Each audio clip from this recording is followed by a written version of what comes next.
वो लोग अभी तक जिंदा हैं। जहर का कारोबार फल फूल रहा है।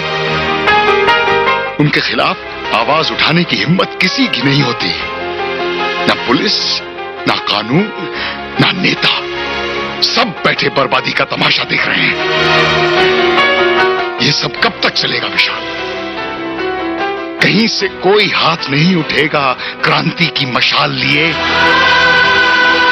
विशाल, मैं ये मशाल तुम्हारे हाथों में देना चाहता हूं। जी?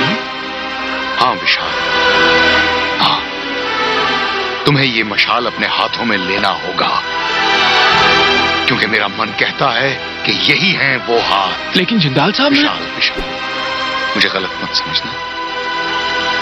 मैं तुमसे जो करवाना चाह रहा हूं वो पूजा की मौत का इंतकाम नहीं। मगर जिंदाल साहब, अब मैं किसी का खून नहीं कर सकता।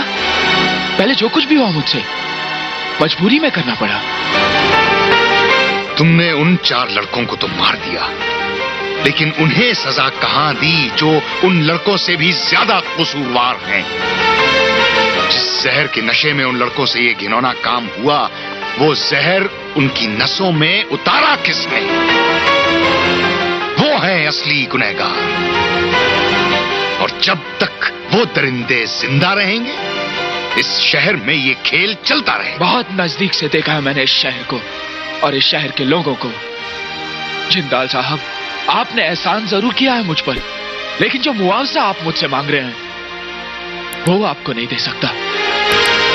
गलती मेरी नहीं, आपकी है। आपको ये बात पहले ही तय कर लेनी थी।